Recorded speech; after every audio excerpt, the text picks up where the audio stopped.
Goa Organics వారి skin care, hair care, wellness products కోసం AP, తెలంగాణలో డిస్ట్రిబ్యూటర్లు కావాలను వివరాలకు స్క్రీన్ పైన ఉన్న నెంబర్ కి కాల్ చేయండి. లారీ నిండా లిక్కర్ బాటిల్ అంతా కాస్ట్లీ మందే గోవా టు విజయవాడ వెళ్తోంది. ఈ లిక్కర్ బాటిల్ ఎవరివి? ఈ లిక్కర్ బాటిళ్లను ఎక్కడికి తరలిస్తున్నారు? అసలు దీని వెనక ఉన్న కథ ఏంటి?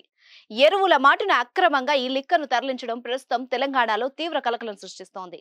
పోలింగ్ కు జస్ట్ 2 రోజుల ముందే పెద్ద మొత్తంలో మద్యం పట్టుబడడం చర్చకు దారితీస్తోంది.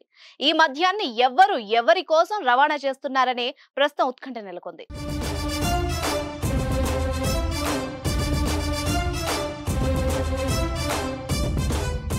మహబూబ్ నగర్ జిల్లా జడ్చర్ల నియోజకవర్గంలో భారీగా మద్యాన్ని సీజ్ చేశారు పోలీసులు.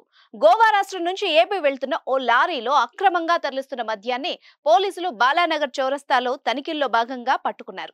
లారీలో 80% మందు కాటన్లు నింపి అందులో మిగతా భాగంలో వర్మీ కంపోస్ట్ అనే ఎరువును నింపి తరలిస్తుండగా పోలీసులు పట్టుకున్నారు.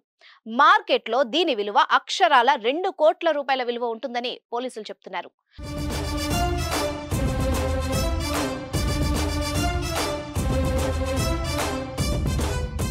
పుష్ప సినిమా స్టైల్లో పాల వ్యాన్ వాహనంలో ఎర్రచందనం స్మగ్లింగ్ ఎలా చేశారో పైన ఎరువును నింపి ఎరువు కింద మద్యం బాటిళ్లను నింపేశారు. తొలుత పోలీసులు ఎరువులు తరలిస్తున్నారని అనుకున్నారు. కాకపోతే లారీని అన్ని వైపుల నుంచి కొట్టి చూసినప్పుడే సౌండ్ మారడంతో పోలీసులకు అనుమానం వచ్చింది.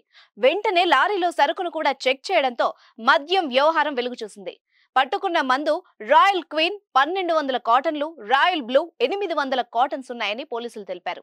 కాటన్ లో 48 సీసాలు ఉన్నాయని మహబూబ్ నగర్ జిల్లా డీఎస్పీ వెంకటేశ్వర్లు వివరాలు వెల్లడించారు. గోవా నుంచి ఏపీ తరలిస్తున్నట్టు తెలుస్తోంది. అయితే ఈ క్రమంలో కొందరు గోవా లిక్కర్ పై ఫోకస్ చేసినట్టు చెప్పుకొచ్చారు. కేసు నమోదు చేసుకుని దర్యాప్తు చేస్తున్నామని డీఎస్పీ వెంకటేశ్వర్లు తెలిపారు.